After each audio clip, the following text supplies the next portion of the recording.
What's up, everybody? I'm Paris, and of course, this is Keep It Social. And with me, as always, is my co-host Terrence. What's up, Terrence? How's it going? It's going well. I've moved into my new apartment, I so see that. I'm excited about it. How are you? I'm good. I'm very calm looking at your new apartment. Well, thank you. It's a place of You want a zen. new one? It's a place of zen. I love it. And Terrence, I'm excited because we have a new guest with us for Hot Takes this time. We have Gianna, who is a reporter for Nesson's Dirty Water TV. What's up, Gianna? How's it going? Hey, thank you guys so much for having me on today. Thanks for being with us. So Gianna, since you are our guest, we're going to let you go first. What's your hot take?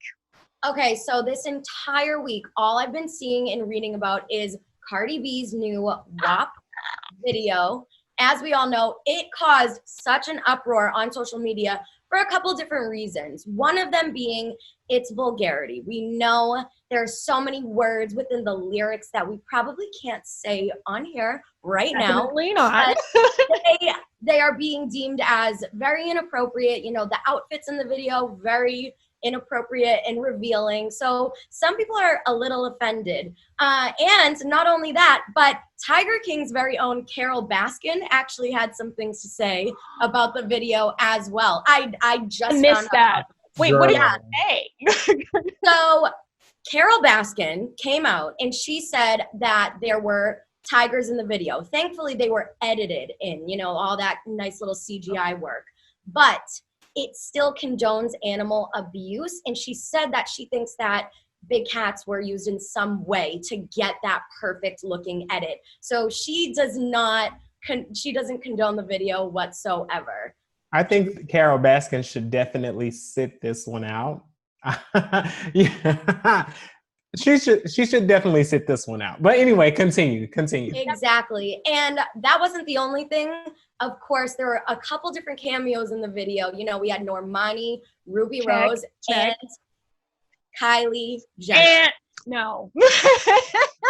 Everyone, including you, Paris, a lot of people feel the same. She caused another uproar because people said that she didn't really add anything to the video. All she did was walk and open a door. She didn't dance. Normani gave us the dance.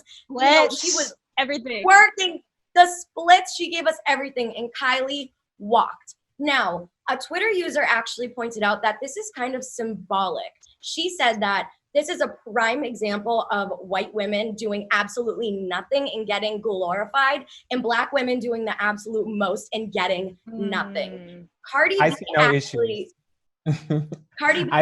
responded to this tweet, and Cardi B responded by basically saying, you know, not everything is about race, and if I had Normani do the walking and opening the door and Kylie doing the dancing, that just wouldn't make any sense because that's not what each other is known for.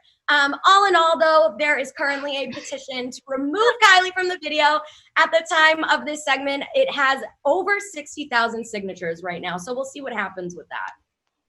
We'll see. Are you going to sign it, Gianna? I'm kidding. I think that, you know, when it comes to, I don't know, like I saw the video, I saw the lyrics. I like the video. I like the song. I don't think that it's vulgar, right? I think the word vulgarity carries a different connotation than what I think is, this is, right? I think it's explicit. I do think it's explicit. Vulgar, I would not say, especially when you think about the history of rap music and how that word in particular has been used to demean the art of rap music and hip hop, right? So I don't really see that, you know, and I think that although they are being very open and very upfront about their sexual endeavors, I mean, who are we to tell another woman how to police her body, right? How to say what she wants to say about her experiences, right? I don't think that's any of our jobs, really. And for people, there are also a lot of people, you know, who are saying, well, this is ruining a lot of stuff. This is ruining America. This is horrible. This has been happening as early as I know as 1935 with Lucille Bogan, where songs like this have been around, have been happening, have been in the ethos of America, right? So I think that people are just upset that a woman of color, a Black woman, has the nerve to say that I enjoy sex. And this is how I enjoy it. I think that's really what people are upset about. Ben Shapiro, to be, but a lot of people are upset simply because of that. I think you're right, Terrence. And I'm really like, I don't know why people are upset, because it just means like wireless access program. Yeah. Anyway. Right. So Right. what's the big deal? Well, anyway, Terrence, let's move on. What's your hot take? Well, of course, everyone is talking about, well, if they aren't talking about WAP, they're talking about Senator Harris, right? Joe Biden just picked her as his VP, his official running mate. And, this is a huge moment historically. She is the first Black woman to run as VP and on such a large ticket. Of course, we had Charlotta Abbas, who ran many, many years ago as VP for the Progressive Party. And we had Shirley Chisholm, who was the first Black person to run for presidency ever. So she's walking on those steps before her, right? So it's really an incredible moment to watch for those reasons, right? However, as much as I love my girl, Miss Harris, Senator Harris, as much as I love her, I have to critique her, right? Because her prosecutorial background is not the best, right? If we're just being honest, especially in this moment where so many people are talking about prison abolition and, what incarceration really looks like and, for-profit prisons and all those kinds of things. Her track record really aligns and support with a lot of things that, in this moment in time, so many people are fighting against. So I see this as a historical moment, for her walking on those steps that were sat down before her, but also a chance for her to really show people that although she may have made decisions thinking that it was for the best, that it's time to right some of those wrongs and it's time to push the needle that much further forward, I'm looking forward, if she is VP, to see how she will redeem herself. Because it's kind of like us. We're all still getting educated. We are all still learning. And we've made mistakes in the past that we thought were right in that actual time setting. So she did do not so great things that we are liking right now whatsoever. But I'm excited to see how she will maybe redeem herself and come back from that. Yeah, it'll be interesting. She really has to strike that balance because, like you said, Terrence, she's both Black and Asian American. So she does have this vast background that really appeals to a lot of people. And in so many ways, like, even though that is a problematic part of her, I think maybe Biden's camp was trying to appeal some of those people who want that tough on crime approach. I'm not saying that is what necessarily America needs, especially when we pay attention to what's going on around us. So she will really have to confront and really strike that chord between looking at, okay, how do I stay true to my identity and really advocate for the people who I look like and who I'm representing, while also, I guess, attracting these voters that are on the fence, if that's what the goal is for the Biden camp. I will say one thing I am looking forward to is Maya Rudolph reprising her role on SNL because she's a goddess. Iconic. Do you know that Maya Rudolph actually found out that Kamala Harris got the ticket on a Zoom meeting?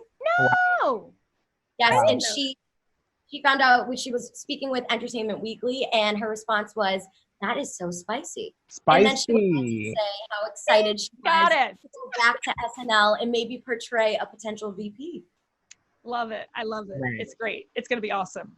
So I have to tell y'all, but it was so interesting, kind of funny, but also like this weird moment where it was right before the VP pick came out, I think the day before, and I saw RIP Kamala trending on Twitter. So I was like, okay, she didn't pass away, so I guess this means she isn't the VP pick, right? But then I clicked on the trending topic and it was talking about the death of James Kamala Harris, who is a famous WWE legend, known for being like this really big monster of a guy, and he passed away. And so I was like, wow, in this age of social media when everything is at our fingertips, we're still getting people confused.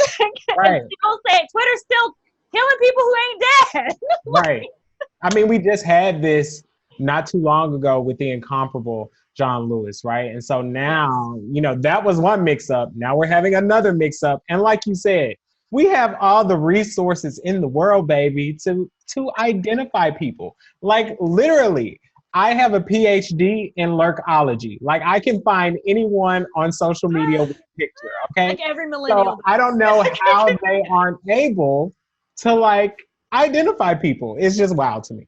It's so funny because all it takes is just one click on that trending hashtag for you to get the accurate information. You don't even have to go digging that far. We do have resources, but if people just took the time to actually look at the information, they would know what's going on. This happened a long time ago, not the same situation, but there's always these like misconceptions on social media, and it's like the game of telephone we used to play as children. Mm-hmm. One thing gets said and it's a totally different thing when it gets to the end. And now social media just amplifies that times a million. I remember in 2012 when Cher was apparently dead, and even Kim Kardashian tweeted how upset she was about it, and Cher was like, right here. I don't know. Still here. Social media is crazy when it comes to this. We're glad to have honored James Kamala Harris, and we're glad that Senator Kamala Harris is still alive. So there we go. Well, Gianna, thanks so much for joining us for Hot Takes. We really appreciate it. Thank you. It was so much fun. Absolutely. And for all of you watching, don't forget to like, subscribe, and comment on all our social channels and let us know what you'd like to see on the show. We'll see you next time. And until then, Terrence, Gianna, what should they do? Keep it social.